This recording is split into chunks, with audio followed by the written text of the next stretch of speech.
بسم الله الحمد لله والصلاة والسلام على رسول الله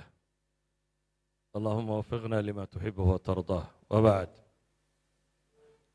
درسك wuxuu ku saabsan yahay المسؤولية الاجتماعية أو المجتمعية مسؤولية bulsheed ama xilka saaran ummadda dhammaanteed ama bulshada ka saaran waa mowduuc runtii aada u ballaadhan haddii sidaa loo eego wakhtigaynu haysanaana waa 40 daqiiqo waxaan isku dayi doonaa inaan taataabto oo soo koobo qof kasta oo bulshada ka tirsan ama mujtamaca guud ahaaneedba marka la eego waxaa saaran mas-uuliyaddaasi way qaybsan tahay mar waa dadka madaxda ah iyo salaatiinta iyo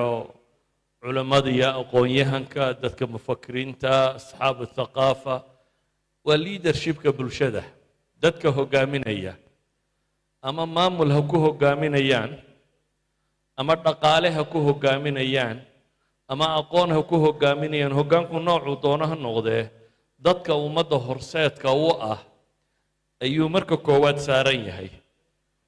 mar labaadna bulshada caadiga ah qof kasta oo ka mida mas-uuliyad baa naftiisana ka saaran tijaaha alkhayr dadka kalena ka saaran walidaalik mas-uuliyadahaasi way tiro badan yihiin laakiin hadda waxaad moodaa qaabkaynu u dhaqmaynaa inuu u badan yahay qaabkii inaga soo gaadhay gaalada siiba aragtiyadii kabitaliiska ahaa laakiin aragtidaa lafteedu inkastoo asal ahaan ay ku salaysnayd qofku inuu ka fakero un ribaxa ugu ballaadhan si uu heli lahaa profitka ugu badan siduu u samayn lahaa macaashka ugu badan siduu u samayn lahaa oo aanay xuquuq lahayn runta marka la sheego ducafada iyo bulshada inta laga taag badan yahay iyo xataa deegaanka lagu nool yahay iyo environmentka iyo waxaan oo dhan laakiin wakhtiyadan dambe waxaad mooddaa inay bilaabmeen siiba qarnigii 20aad qaybihiisii dambe soo xoogasaday fikrad ay tilmaamaan oo ku sheegaan social responsibility ama corporate social responsibility CSR bulshada xuquuqda ay leedahay iyo mas-uuliyaadka saaran ama siiba dadka dhaqaalaha haysta iyo asxaabil maalka iyo waxyaabaha mas-uuliyaadka saaran waxaan leenahay markaa insaanka sidiisa loo eego hadduu iimaan la'aan qabo waana iimaanku xoog badnayn ilaahay baa qur-aanka ku sheegay nooca uu yahay inuu selfish yahay keligii inuu noolaado inuu rabo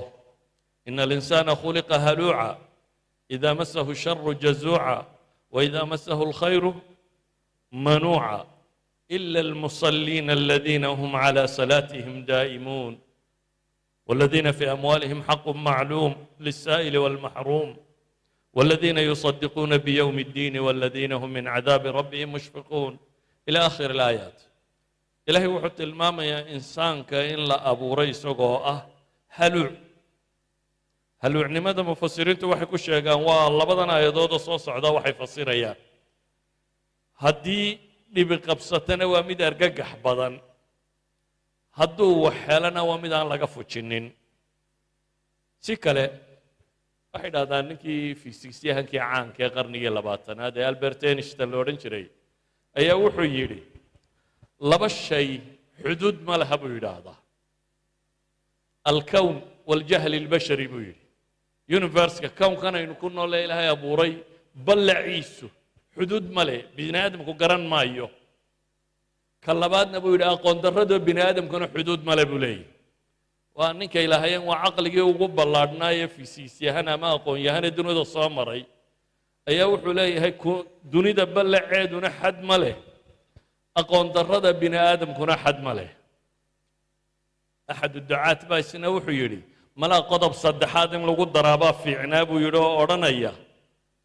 jashaca iyo طamca hunguriga bini aadamka iyo haysashadii iyo lexejecladiisuna iyana xad male in lagu daraaba roona lahayd buu leeyahy labadaas iyaguna kuwaasay daba socdaan ودواك النبي يقول عليه الصلاة والسلام لو كان لابن آدم واديان من مال لابتغى ثالثا ولا يملأ جوف ابن آدم إلا التراب يتوب الله على من تاب. حديث صحيحين كويا لي بن آدم كهدو لي هي لبوادي أو حولاه حديث كروايات كلنا لبوادي والذهبة متصد حد بديدي لها النبي يقول عليه الصلاة والسلام جوف ابن آدم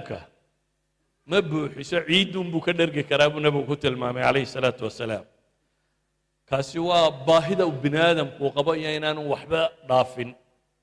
دنك كلنا وحاو النبي كتل مامي يهدوه هلنا إنه يهي جشع عجيب لا نهاية له وأهنان وحبا بحن قل لو أنتم تملكون خزائن رحمة ربي إذا لامسكتم خشية الإنفاق وكان الإنسان قطورا. إلهي وحلي هدي قعنت الليدين قال لها خزندها النحريست على واحد جسن له إذن با إلهي سبحانه وتعالى إذن كو كعب صنية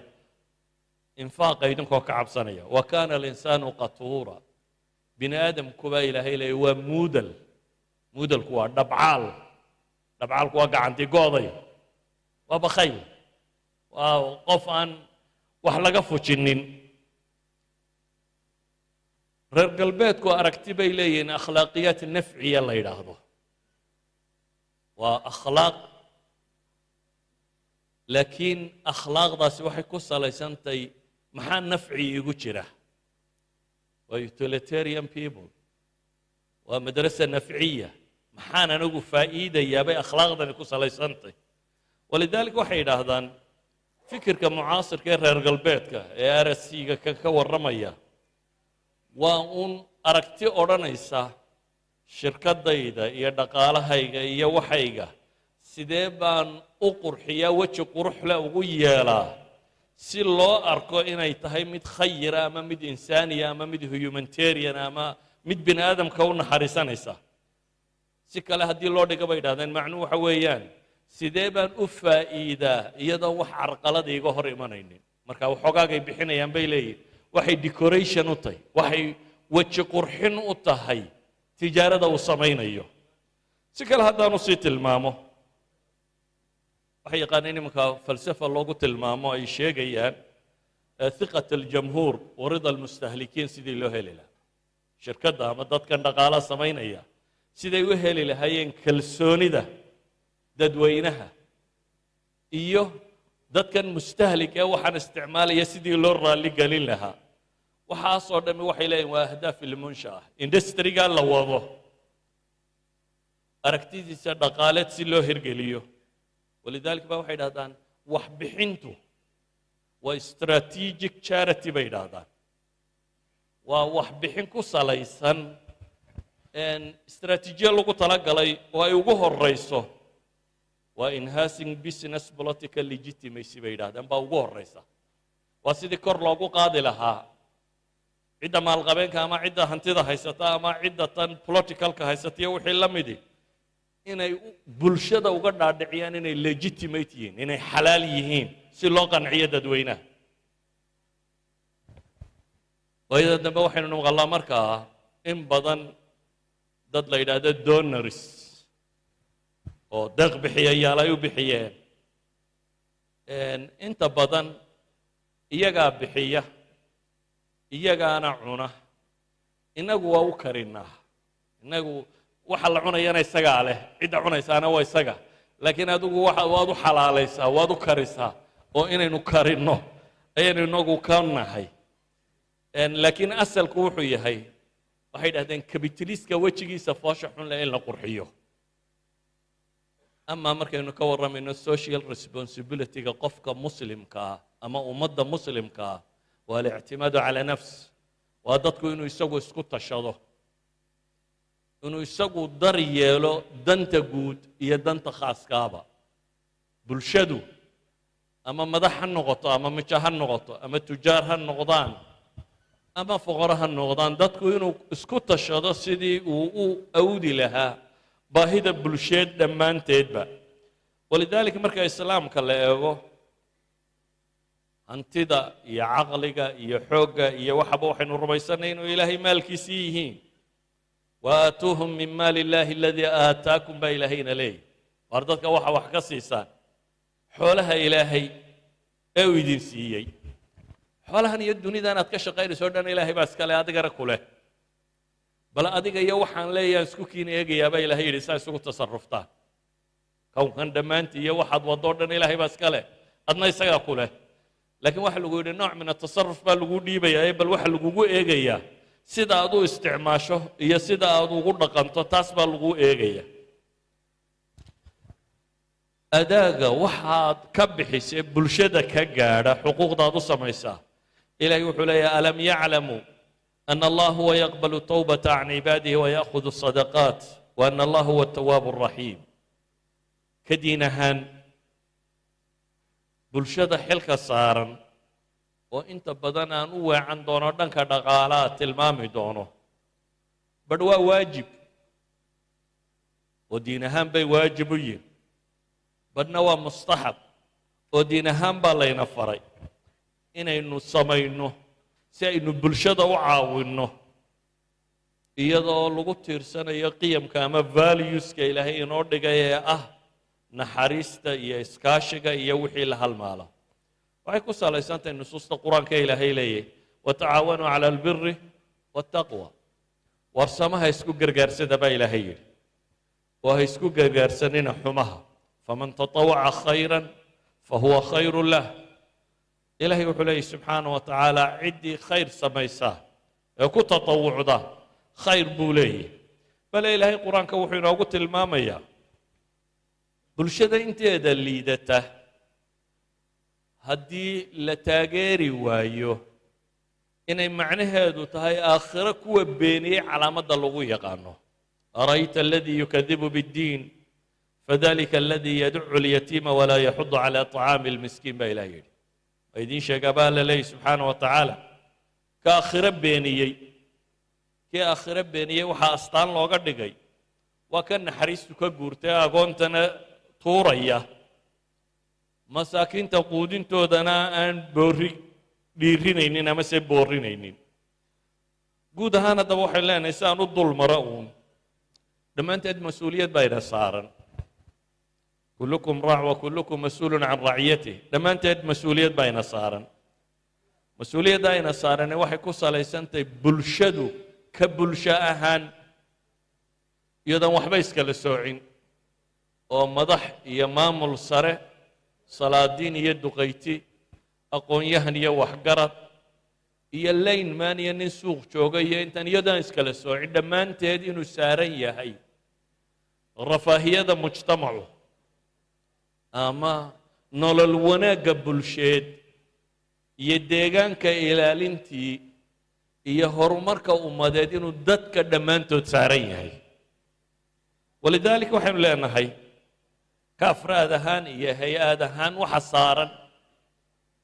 ilaalinta la ilaaliyo dadka ducafada iyo masaalixdooda iyo wixii la mida kalaa bal laa tukrimuuna alyatiim walaa taxaaduuna calaa طacaami اlmiskiin waxaa ilaahay inoo tilmaamayaa in badan bixintu ha dambaysee boorintu kuwa waxhaysta iyo waxbixintu ha dambeeyaane xataa kaan waxhaysan inay saaran tahay inuu ka qayb qaato inuu booriyo ama dhiiri geliyo ama dadka uu isku dayo inuu ku tirtirsiiyo inay inta baahan ama inta liidata ama bulshada inta dan yartaa in wax la siiyo nabiguna calayhi الsalaatu wasalaam wuxuu ku tilmaamayaa الsaaci calى اlarmala wاlmiskiin kalmujaahidi fi sabiili اllah aw اlqaa'im اlleyl الsaa'im الnahaar qofka haweenka laga geeriyooday ama masaakiinta ama dadka dan yartaa wax tara inuu la mid yahay sidii mid ilaahay jidkiisa u jihaatamay ama uu la mid yahay kan habeen iyo maalinba taagan habeenkiina salaad u taagan maalintiina sooman macnaheedu waa maxay macnaheedu si kale haddaynu dhigno waxa weeyaan cibaadaadka ilaahay loogu dhowaadaa ilaahay wuxuu inoogu tilmaamaya inay soonkanina ka mid yahay la soomaa istaaggan habeenkii la istaagana uu ka mid yahay jihaadkan alle dartii loo jihaatamaana ay ka mid tahay kuwa inay u dhiganto bulshada ducafada taageeradoodu inta bulshada liidata ama aan gacantooda wax ku jirin taageeradoodu inay u dhiganto waxay dhahdaan culammadu haddii la eego socially ama bulsho ahaan xilka wada saaran wuxuu nabigu tilmaamay dadku qofku inuu leeyahay maxay sulaama kasta cudwi kasta ama xubin kastoo bini aadamka ka mida subax waa baryaba in sadaqa ku waajibtahay ama sadaqa inuu bixiyo inay tahay maxaa lagu tilmaamay sadaqaadka alla inaga rabo maalin walba inaynu bixinno laba aad u cadaalad samayso mid aad gaadhigiisa ama faraskiisa ama daabadiisa inuu fuulo ku kaalmayso mid aad la xamaasho alaabtu qaadanayo eray fiican oo aad mid ku tidhaahdo waddadoo aad qashin ka dudo iyo wixii la mid ah yacni waa bulshada wixii anfacayay nooc kasta uu yahayba inuu ka mid yahay sadaqaadka la bixiyaa buu tilmaamaya sawgeed buu nabigu calayhi salaatu wasalaam xadiistan sheegaya inta badan saxiixaynkay ku yaalliin wuxuu nabigu tilmaamay waxaan arkay nin jannada isku rogrogaya laan uu ka jaray dadka muslimiinta waddadooda yacni wuxuu qaaday xilka ah waddada dadku marayaan inuu u tacbiidiyo ama u hagaajiyo si ay u noqoto waddo toosan oo la mari karo saa daraaddeed ba waxaa lagu tilmaamayaa kaasi adal muslimiinka ka zuuliyey dhibtaa muslimka soo gaadhayay inuu jannada ku raaxaysanayo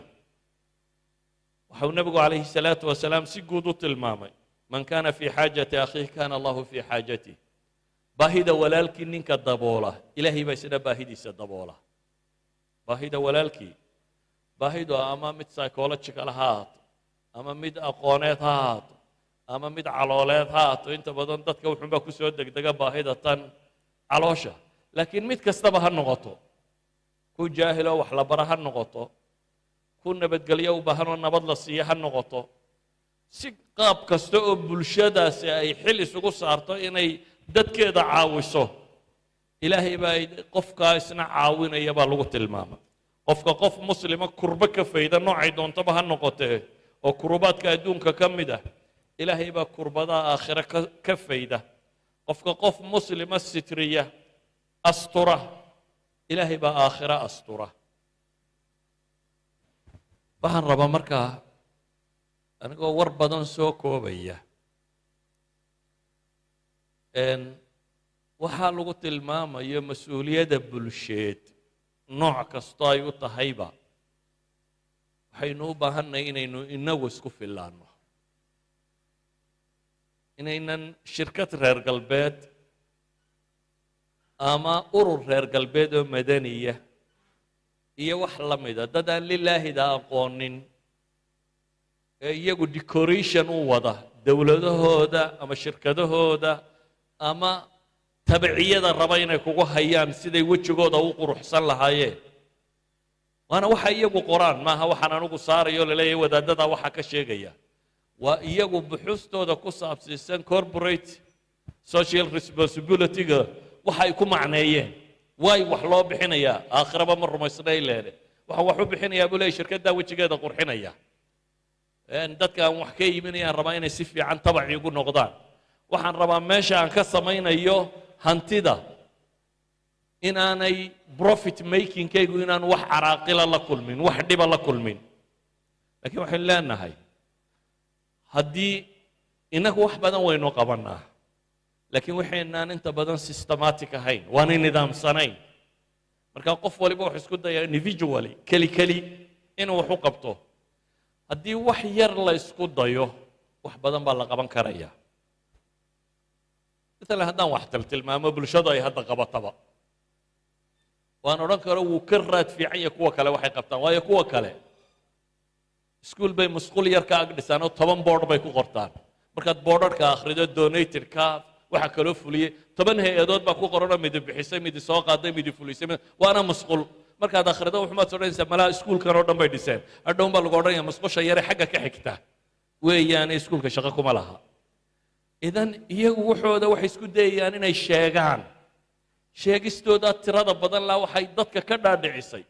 donors niman la yiraahdo wadankaba wada inay jiraan wax walba iyagu bixiya war nimankani waxoodaynu u karinaa iyagaa cuna iyagaana soo qaata horta dee ku qabsan mayno tolkood bay ka keeneen oo idinku ma lihidin laakiin waa u bislaysaan si ay u cunaan baa idinku tihiin dheriga ciddii u karinaysay innaga dad badan baa wax qabta maalan hargeysa iyo magaalooyin kaleba waxaa ka jira mashaariic la yidhahda miskiin kalkaal oo dad xaafadaha ka tirsan oo isxilqaamay ay wadaan oo dad ay isku dayaan xaafaddaa dadka deggan wixii xaafadan yare ku jirta intay tiro koobeen ay bil kasta waxay cunaan siiyaan laakiin board ma leh meella kuma qora waana boqolaal iyagoo hadday 10 qof wax siiyaan 10 buul baa loo dhisaa dabeetana iclaamkuna wuu sheegaa dowladduna way sheegtaa jaraa'idkuna way sheegaan meel walba waa laga sheegaa in doonarkani wax bixiyey laakiin doonariskan masaakiinta ah ee magaalada hargeysa degani boqolaal xaafadood baa jira oo ay wax siiyaan waxaa jira mashaariic la yidhaha jaar wanaag tana xaafadaha hargeysa ka mid ah waxay tilmaameen xaafad baa isu tagtay war bal jaarku ha isbarto jaarkaa isbartay markii dambena waxaa la go'aansaday bal jaarka wixii baahan aan eegno way soo tira koobeen waxay go'aansadeen inay xaafadda gudaheedu wax iska ururiso qoysaskii baahnaa in la yidhaahdo dukaankaasi ama bakhaarkaasina raashinka qaydhin ka qaata bishiina intaasaa u baahantahay suuqa ku taga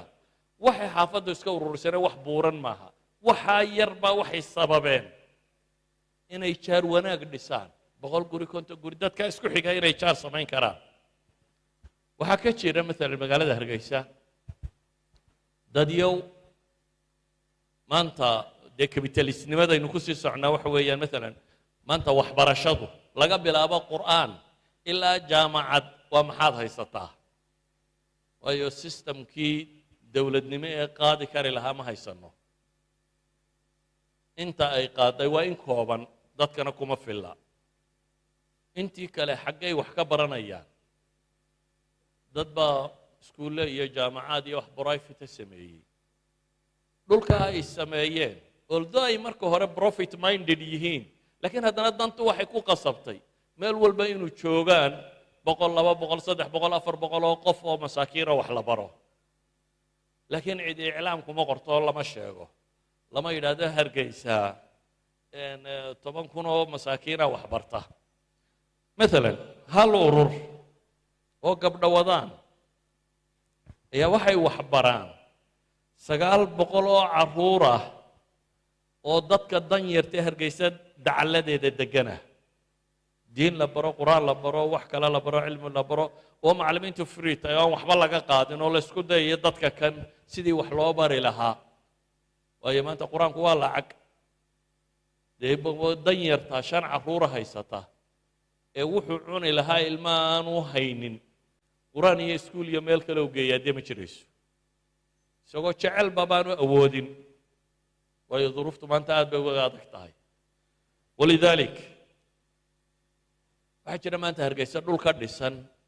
oo dhimirka ah dadyow xanuunsanayo waalan dad haya waa laga yaabaa inaad tidhaahdaan dee lacag bay u furteen qaybo lacag u furtay waa jiraan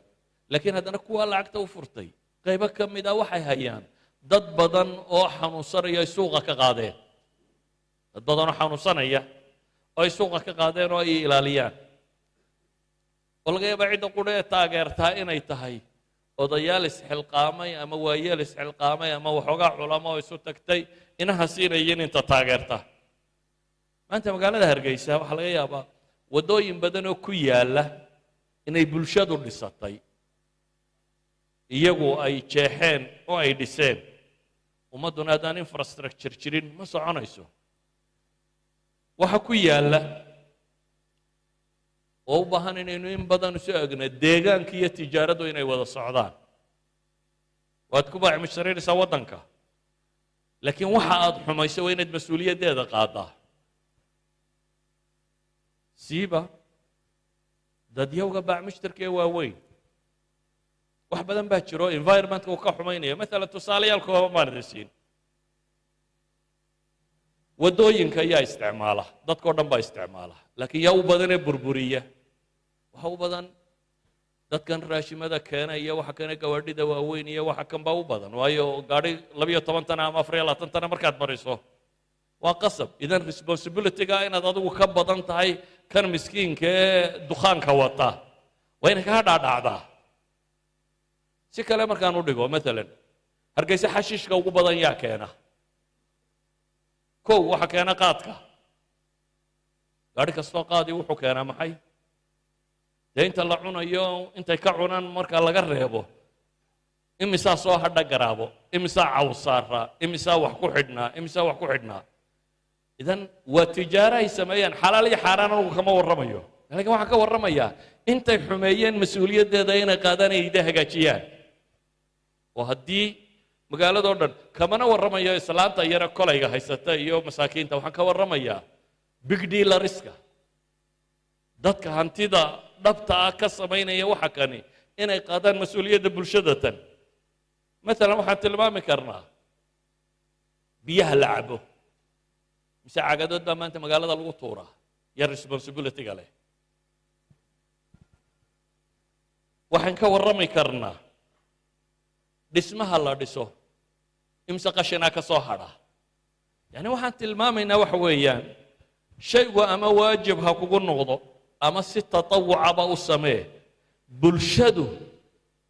adageeda iyo dhibteeda inay iyadu xallisho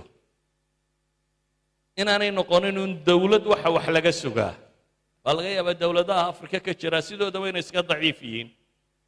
mar labaadna dadku inaanu aaminsanayn transparency-gooda oo qofku waxbaba wuu bixin laha wuxuu isleeyay de kolley iyagaa cunaya adiguba baad cuntid intuu isagu cunayo dad badan baa saa ku dacwadooda ay tahay laakiin dee badiil ma samaysaa haddaad sidaa rumaysan tahay ilan dhibta dhankaagaa deegaanka kaga wadaa dawladdana ma aaminsanid inaad waxu dhiibto marka maxay natiijada soo baxaysa ay noqonaysaa yacni social responsibility-gi yaa sida marka yaa xambaaraya waxaan leenahay dawladdii kacaanka ee tagtay waxyaabaha malaa samaa'i ka tagtay waxaa ka mid ahaa iskaa wuxuu qabsaday ay sheegi jirtay waa bulshadu inay iyadu isku tashato bulshadu inay iyadu wax qabsato waxaan ku soo koobi doonaa leeyahay mas-uuliyadda ijtimaaciga ama mas-uuliyadda bulsheed dawladda way saaran tahay sax laakiin waxay kaloo saaran tahay bulshadan ay gaalada u bixisay bulshada rayidka ah ama mujtamaca kale dawladda xilkeedu wuu saarayo kama rogayno intii awooddo waa inay samaysaa hay-aadkii loogu talagalay inay la xisaabtamaan waa inay la xisaabtamaan taas iyadu system bay leedahay laakiin teennan innaga kale system ma lihin waa individualist ka wax samaynaya ka wax qabanaya shanta isu tegaysa waxoo dhami walidaalika wax muuqda arki maysid waa laga yaabaa wax inay jiraan laakiin haddana wax muuqdo weyn arki maysid reer galbeed doonariskiisa lilaahi uma samayne fashalkii ku dhacay kapitalismka ama aragtidii reer galbeed ee maalka markay fashishaan la isku dayay cadaala ijtimaaciya sidii loo noolayn lahaa ama shirkadaasi sidii aan dadku ugu kaceen bulshadu uga hor timaadeen dhib aanay ula kulanteen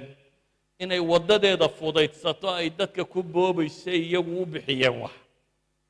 ama waddan ha la boobo ama in yar ha la boobo ama qaaradaha dunidoo dhan ha la boobe sidii wax loo boobi lahaa ayay doonarkani wuxuu bixinayaa uu tahay inuu fudaydiyo iyadu waxay la mid tahay haddaan waxaa garanaysaan idiin tilmaamo ninka wax dabanaya muxuu sameeyaa dee laac baa loo dhigaa soo maaha dabinka markaad dhiganayso dee xayawaanku iska geli maayo waa inaad laac u dhigataa inta doonarisku bixiyaan waa laaci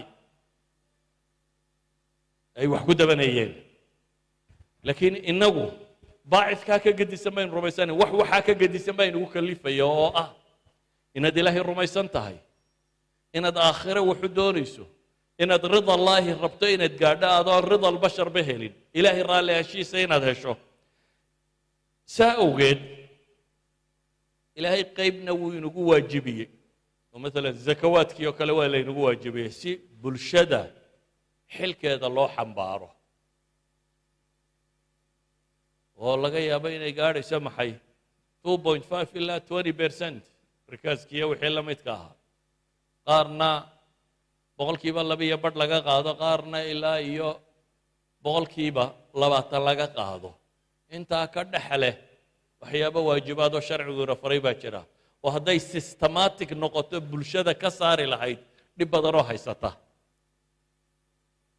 kaasi waa xuquuq waajiba xuquuq kale oo waajiba jiro de kuwii qaraabada ama jaarka ama kafaaraadka waxaasoo dhamay fi shariica waa mulzam in lala yimaado qaybaa jira shareecadu ay inoo jidaysay oo muslimiintii horena ay ku soo baraadhay inagu si aynu ilownay daynu soomaalida u badannahay مثلا duwalkii islaamiga ee hore jiray social responsibility-ga ugu badan waxaa samayn jiray wixii ay odhan jireen awqaafta awqaaftu wuxuu ahaa system ah in wax lala baxo laakiin usuusha ay hadho riica ama waxa ka soo baxaya wax lagu bixiyo مثلا waxbarashadii caalamulislaami ee jaamacaadka ugu tirada badan dunida iyagu lahaayeen ee madaarista ugu waaweyn ay lahaayeen waxaasoo dhami waxay ku socdeen awqaaf wax la yidhaahdo dad tujaar ama shirkada ama xoole maalqabeena ayaa waxay sameeyeen meel dhaqaale uga soo baxoo lagu wado waqfi islaami oo waxa ka sameeya bay sameeyeen waxay sameeyeen awqaaf dhallinyarada shaqada leh aan guursan karin loogu guuriyo waxay sameeyeen awqaaf dadka buka ee caafimaadka u baahan dib maristaano ay ku helaan meelo dhakhtarro lagu daweeyo oo daawada iyo dhakhtarkuba free yahay caalamulislaama ugu horreeyey dunida meel dhakhtar iyo daawo free ay yaaliin dowladdana may ahayn waxay ahaayeen awqaaf dad muslim oo caadi ay sameeyeen waxay lahaayeen yani xilka dowladda saaranaba wuu yaraa ولذلك baanay cashuurba la qaadi jirin waayo xilka dadweynaha qaaday baahi looma qabin in dadka hanti kale laga soo qaadee dadka tatawuc iyagoo ilaahay ugu dhowaanaya sameeyey inay baahida bulshada awdi karaan ilaa xad bay magaalooyinka qaarkood awqaaftoodu gaadhay qofka shaqaalaha weelka ka jaba meel laga siiyo inuu helo maqaaxidaad ka shaqaynaysaa koob baad jabisay waqfi baad tegaysaa koobkii jabnaa intaad geyso ku soo siiyo koob isku yaalla oo aad iskaga bixiso innaga mujtamaca soomaalidu awqaaf ma jiro bal odayadii hore soomaaliyeed baa masaajid u dhisay dhowr daarood kuwaana marar badan kuway dhaleen baaba ku habsada oo awqaafta yareeda masaajiddu lahaan jirtay waxaa laga yaabaa in lagaba fujin la'yahay nin ama naadir sheegtay ama wax la mida sheegtay mushkiladdu waxa weeyaan waxaynu systematiga ma galaan xataa inta badan shirkadaha guulaysta ama waxa guulaysta waxu badan yihiin wax nintoocsiya odaygaa shirkadda leh markuu dhinto tobankii dhexlayay unbaaba isku dila una waa baabaadaa yani waxa weeyaan nolosheenoo dhan baa systemku ka maqan yahay nolosheenoo dhan ayaa waxaa ka maqan system maanta haddaynu awqaaf la samayn karo waddada jabta waa dhisan kari laha inagoon dowlad sugin miskiinka waxbaa la siin kari lahaa bal waxaad qiyaastaa wax weyn ka kaale hargeysa maanta waxaa lagu qiyaasaa xisaayaadkan google kuu qoro 1.5 milyan iyo 1.3 iyo meelahaas ay qoraan haddii qofkiiba koob shaaha shubo maalintii 1 shilin bixiya waa imsaad u malaynaysa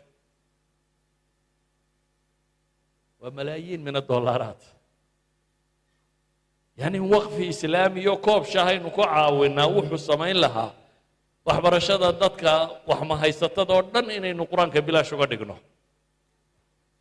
waxaad meelahan dadka maqlaysaa leh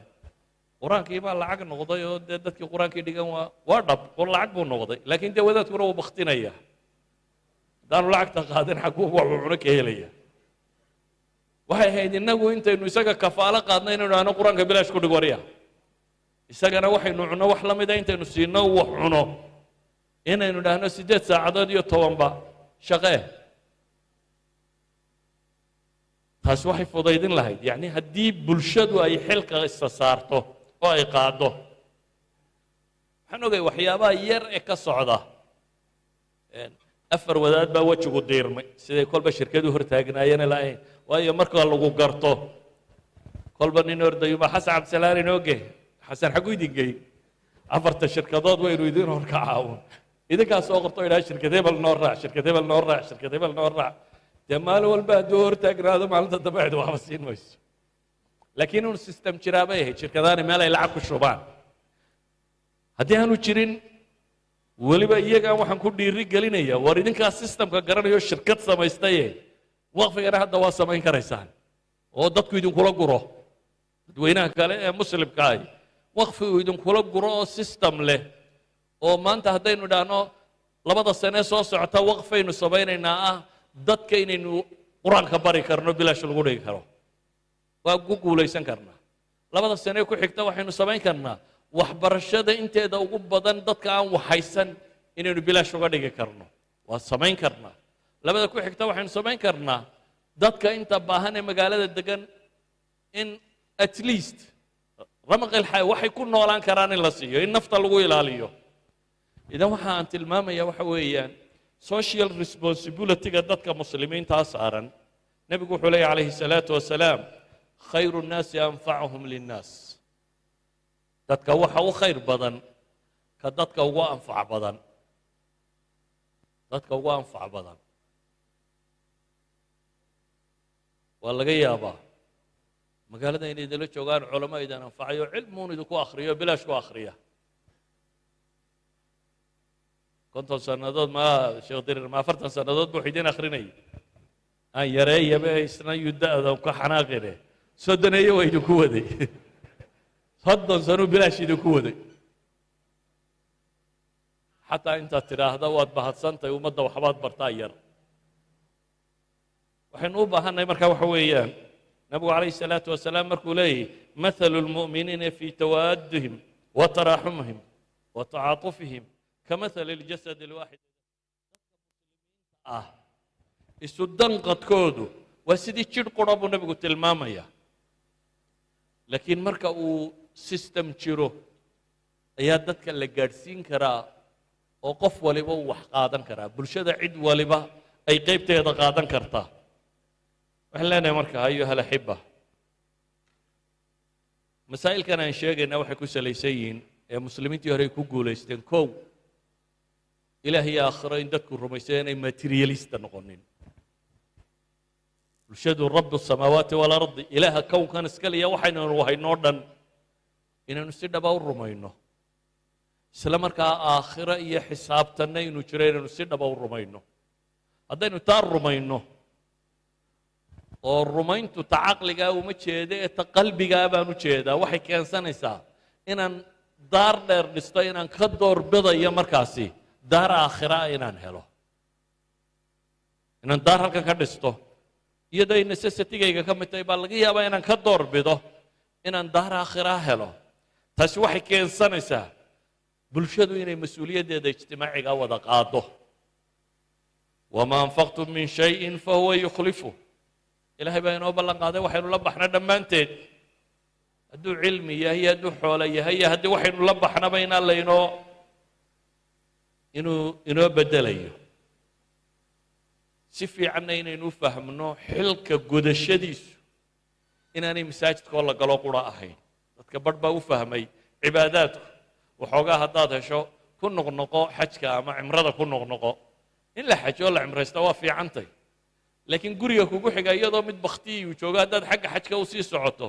ama hargeysa dadku qof waliba wuxuu ka odhanaya masaajid baan dhisaya war hargeysa masaajidta hadda uma baahna 500 bay ka badan yihiin inta masaajida ku yaalla ma u malaynaysaa hargeysa xaafadaan waa deganaa 7 masaajid baa hareeraha iga xigay markaasaa kii ugu dhowaa ciyaal bato waxaan sidhi warkaas kaga tag mid baan maqlay qur-aan fiican akhrinaya masaan sidhi war kaa qur-aanka wanaagsan laga akhrinaya qabo waan tegey waaba imaamkii iyo quro intuu mixraabka galay keligii qur-aanka haysta oon qofna daba taagnayn meelaan kaga xidhaan waayo oo masaajidka noocaasiya inaad dhisto iyo dadkan masaakiinta hareerahaaga jooga inaad wax siiso keebaa la qaatay yacni innaga waxay naga qaldan mafhuumka cibaadada iyo bulshada waxaynu u qabanayno dhammaanteen waxaynu ku haminaynaa nin iyo masaajid inaynu u dhisanno caqliga inay kaga wada jirtaa dhammaanteed inaynu nin iyo masaajid u dhisno laakiin khayrku meelo aad moodayso inaanu ku jirin waddadaa dadku marayo aad dhistaabaa masaajid badanoo maanta la dhisaya dhaanta waddadaa dadku marayo oo ka gaadhiga wata aan gaadhigu ka jabin oo miskiinkan lugaynaya meeshan biyuhu fadhiisanayaan gaadhi waliba biyaha ku saydhaya uu godku ka daboolmo aan biyo ku fadhiisanin oo waddadaasi hagaagto dad iyo xoolaba la mari karo ilaa innagu dad iyo xoolaba intaa yar baynu u haysanaaye dadkii xoolaha iyo gaadhigabe intuba waa kuu ducayn lahayd intaad waddadaa dhisto waxaan uga dan leeyahay markaa nebi maxamed calayhi salaatu wasalaam markuu ajarka tilmaamayay saxaabadii wuxuu u tilmaamay wa fii budci axadikum sadaqa midkiin inuu gabadhii haweenayda uu qabo inuu sariirta ku raalli geliyo ayaa ajar ku jiraa baa la yidhi yani ilaa hada alxad ayuu nebigu ku tilmaamaya cibaadaadku inay yihiin ninkii xoogga weynaa saxaabada arkay nin jafajugloo meel maraya markaasay idhaahdeen ninkaa wuxuu xoog hayo alla fiicnaan lahayde inuu jihaad ku gala ayay yidhaahdeen markaasuu nebigu wuxuu ku yidhi calayhi salaatu wasalaam hadduu laba waayeeloo gebgaboobay ugu soo xoojinayo ama carruur yaryara uu dhalay uu ku asturayo ama uu naftiisaba baryada kaga celinayo fa huwa fii sabiili illaahi buu nebigu yidhi ilaahay jidkiisii buu hayaa kaas saxaabadu waxay leeyihin isagoo jihaadka galaa ka fiicnaan lahayd ninkani waxaanu feedha haysto iyo xoog waxa laynoo tilmaamaya waxa weeyaan war bulshadu waxay u baahan tahay inay yeelato social responsibility-ga inay dareemaan siiba dadka madaxda u ah dadka hoggaanka u ah gaar ahaan dadka imkaaniyaadka u haysta ay u suurtagaltay inay wax qabtaan waa dadka hantida qaba waa dadka maalqabeenka waa shirkaadka waaweyn waa dadka wax qaban kara waxaan leenahay markaa social responsibility-gaynu u baahan nahay ma aha eed wax walba inaynu dawlad ka sugno systemka islaamiga dawladuhu waa wax yar oo la koobo laakiin waxaa badan bulshada caadigii waxay qabsato aanay ninaba ka sugin ayaa tiro badan leh waxaan ku soo koobaya waa salaadii baa gaadhay social responsibility-ga islaamigu wuxuu ku salaysan yahay iimaanka iyo cadaaladda iyo akhlaaqiyaadkaasi qofka muslimkii uu ilaalinayo iyo takaamul in la is dhammaystiro waxaas waxay u baahnaayeen inaynu sharaxno laakiin intaasaan ku soo koobaya wasala allahu calaa muxamedin wala alihi wasaxbihi wasalam